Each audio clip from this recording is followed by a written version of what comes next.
皆様こんにちは。今日は近日公開予定のかぎ針編みカーディガンを編みながらちょっとお話ししていきたいと思います。現在このカーディガンの編み図を制作中で、また編み方動画も公開する予定ですので、ご興味のある方はチャンネル登録をお願いします。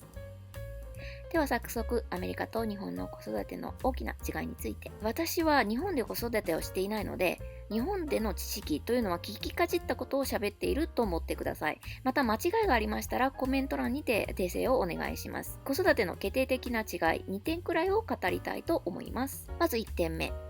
赤ちゃんは一人で寝るの？ということです。これは私が強烈に違いを感じたことの一つなんですけれども、私自身は日本での子育て経験がないので、親とか兄弟とか周りの子育てをしている友達なんかの話を聞いていると、日本では多くの方が赤ちゃんと一緒に同じ部屋で寝ることが多いと思います。これは育児面での文化的な違いなのですが、アメリカでは赤ちゃんは自分の部屋で別々に寝るのが一般的かと思います。これは新生児のうちからの話です。私は最後まで同じ部屋に赤ちゃんベッドを置いて一緒に寝たいというふうに、せめて同じベッドでなくていいので、赤ちゃんベッドを同じ寝室に置きたいというふうに旦那に頼んだんですが、旦那はそれは良くないというふうに言いました。新生児のうちは2時間ごとにミルクをあげないといけないし、どう考えても同じ部屋の方が私としては楽だし、赤ちゃんの安全面を考えても心配が少なくて済むというふうに思ったんですけどね。新生児のうちは勝手にうつ伏せになってしまって亡くなっているというようなケースもありますしね。できるだけそばにいたいというのが母親としての気持ちだったんですが、旦那にはそれは無理だよというふうに言われました。結果として子供とは別々に寝ることになりました。もちろん旦那も夜中の数回の授乳タイムを代わってくれて、搾乳しておいたおっぱいを冷蔵庫から出して温めて、私の代わりに手伝ってくれて、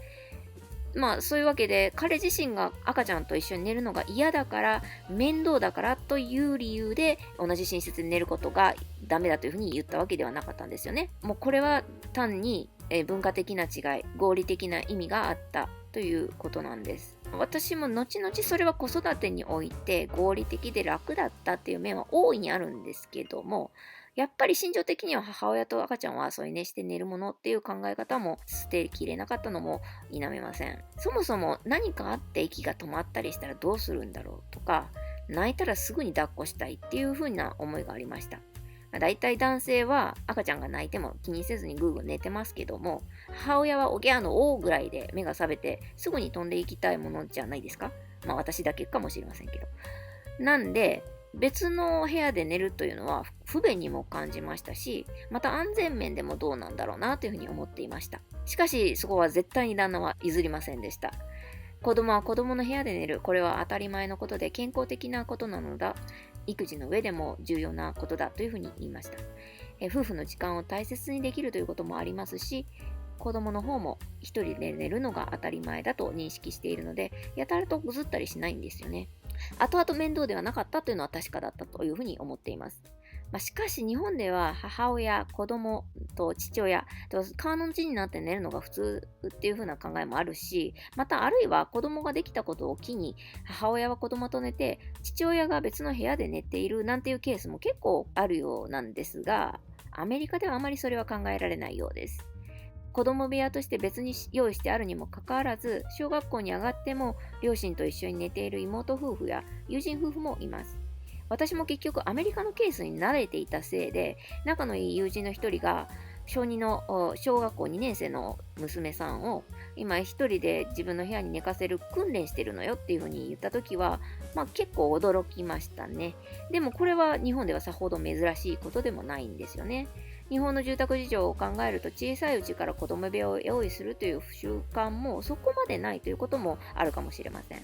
もちろんこれは家庭にもよりますが、もしこれを聞いているアメリカ人の方がいらっしゃいましたら誤解のないように言っておきたいんですが、これは日本の子供が自立していないとか赤ちゃんっぽいということではなくて、単に環境や文化の違いによるものというふうに考えてください。次に2点目。こちらは私にとってはとても衝撃だったことなのでお話しします。子供とお風呂に入ることは性犯罪なのかということです。うちの息子は小学校に入って夏休みは3ヶ月ほど日本に帰りました。アメリカでは大抵夏休みは3ヶ月ほどあるんですけど、日本では1ヶ月弱だったりしますよね。最近は1ヶ月もないところがあるというふうに聞いています。なので、日本に行った時はまだ日本の学校をやってたんで、体験入学を1ヶ月ほどさせました。アメリカの公立の小学校ではあまりないことなんですが、日本の小学校には大抵プールがついてます。体育の授業も夏になると水泳の科目になります。うちの息子は家のプールで泳ぐことには慣れていたんですけども、学校のプールは初めてでした。問題だったのは着替えでした。子供を迎えに行った時に先生が、息子さん人前で着替えることができないようだったので、別室で一人着替えさせることにしましたよ。本当に一人じゃないと無理だったようなので、というふうに、お話しされました。日本の小学校では1年生ぐらいであれば男女が一緒に裸になって水着に着替えることはあんまり抵抗ないことです。実際私が子供の頃、30年ほど前の話なんですが、その頃はまだ4年生ぐらいでもね、10歳ぐらいですか。でも、男女一緒に着替えていたのを覚えています。日本は長い過去の歴史的観点、文化的背景から割と柔軟だったのかなというふうに思います。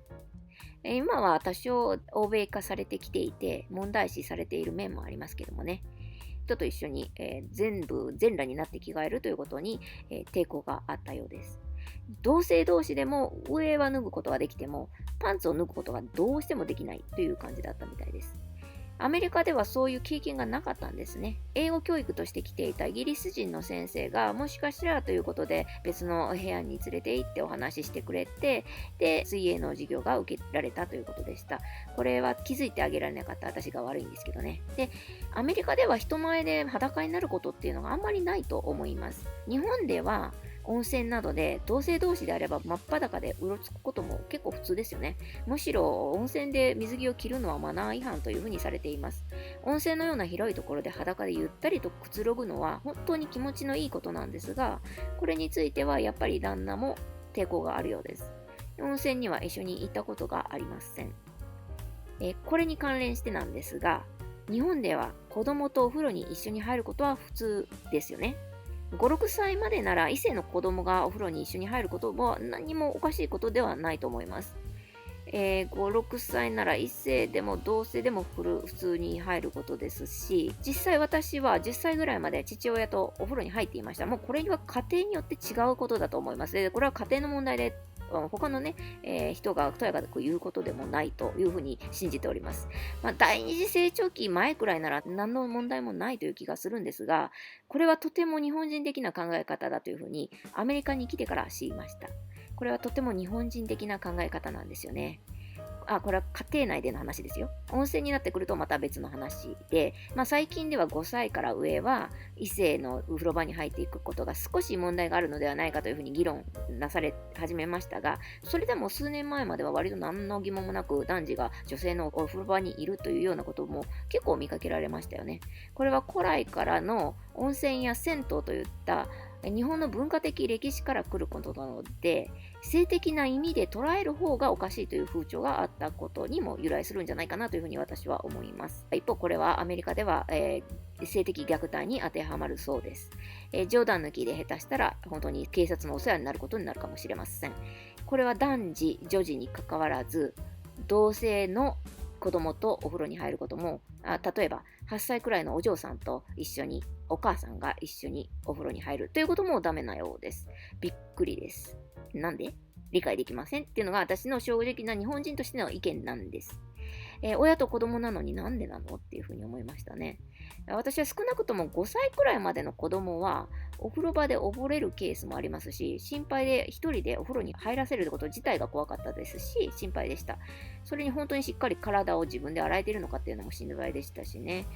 親が子供とお風呂に一緒に入るのは当たり前のことだというふうに思ってましたけど、5歳過ぎた頃にですね、旦那の方から息子と一緒にシャワーするのはもう卒業ですよというふうに言われてショックを受けました。旦那自身もそれ以降息子とシャワー浴びることはなかったですね。だったら温泉なんて完璧にアウトですよね。子供も大人も全員裸なんですから、日本人全員逮捕されてしまいます。下手したら子供がママとお風呂に入るの楽しいよってな感じで幼稚園で話したことがきっかけで警察のお世話になるなんてことも冗談抜きであるようなので、気をつけないといけません。数年前にもアジア系の父親とお風呂に入っていたことを軽く学校で話したことによって、詳しい経緯まで私知らないんですけど、父親が結果、射殺される、性的虐待を疑われて射殺されるというような悲しい事件に発展したケースもありました。日本では当たり前のことが海外では普通ではないということを念頭に置かないとやばいなというふうに思った事件でした。子供なんてお母さんと一緒にお風呂に入るのって好きなもんだと思うんですよね。日本の場合は特に。ただアメリカではこのことを知らなかったら済まされないっていうことです。お風呂に入ったくらいで警察のお世話になるなんて嫌ですからね。本当に子供とお風呂に入ることで性的虐待なんてものを疑われるなんて意味わかんないんですけど、ただこれは本当に日本だけで通用する常識なんだなというふうに思いました。場所や宗教によって常識も変わってしまうんですよね。住んでいる場所に自分の常識を合わせていくということもこれまた必要なことなんです。っていうわけで、子育てを通じて知った、アメリカと日本の違いを少しだけお話ししてみました。何か興味を持っていただけましたら嬉しいです。まだまだここが違うよ、あれも違うよというようなことがあれば、コメント欄で教えてください。この動画が良かったと思ったら高評価とチャンネル登録をお願いします。それではまた。さようなら。